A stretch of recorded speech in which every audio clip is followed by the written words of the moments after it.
The Indian two-wheeler market has grown exponentially over the past 15 years. To date, for those looking for affordable performance motorcycles, the options are endless.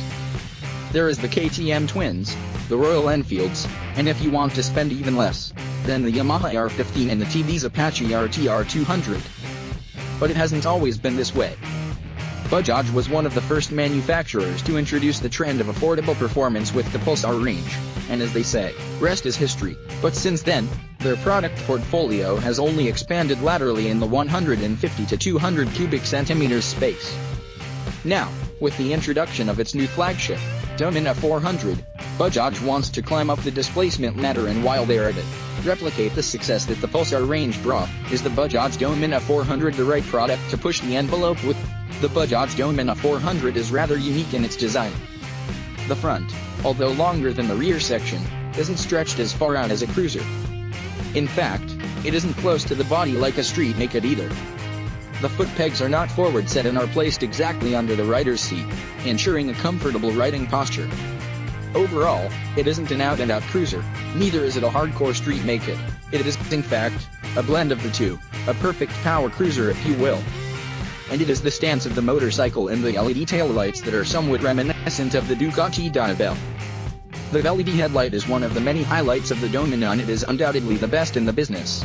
The large headlamp unit, the muscular tank, the belly pan as well as the step seat, come together in perfect union to give it great presence. The Dominar has been launched in 3 colors, Moon White, Twilight Plum, and Midnight Blue.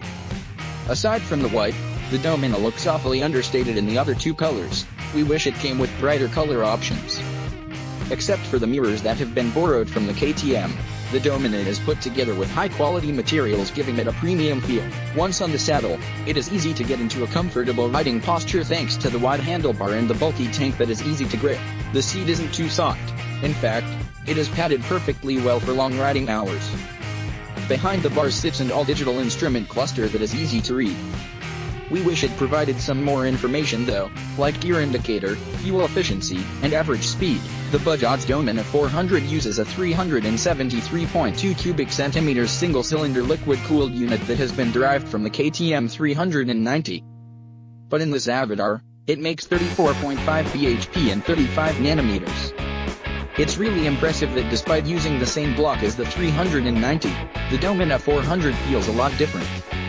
It isn't a hooligan like its sibling. In fact, it is quite friendly. It packs good grunt in its mid-range, which makes the power extremely usable. Of the max torque on offer, as much as 28 nanometers is available at around 3,000 rpm. This ensures that you don't have to downshift while making swift overtaking maneuvers in the city, whilst giving it impressive cruising capabilities on the highway. The route that was mapped for us from Pune to Panchgani had some fast stretches of road on which the Dominar felt at ease maintaining 3-digit speeds. The engine feels undeniably refined for the most part until you cross the 6,500 rpm marker post, which the vibes are felt on the handlebars and the foot pegs. The Dominar comes mated to a 6-speed gearbox that is aided with a slipper clutch. Gear shifts are butter smooth and precise. Even while downshifting from higher speeds for engine braking, the bike doesn't throw any tantrums. Since the time of its launch, a lot has been spoken about the 182 kilograms weight of the motorcycle, especially since the KTM 390 Duke tips the scale at just 146 kilograms. But you'd be glad to know that once in motion, the bike doesn't feel its weight.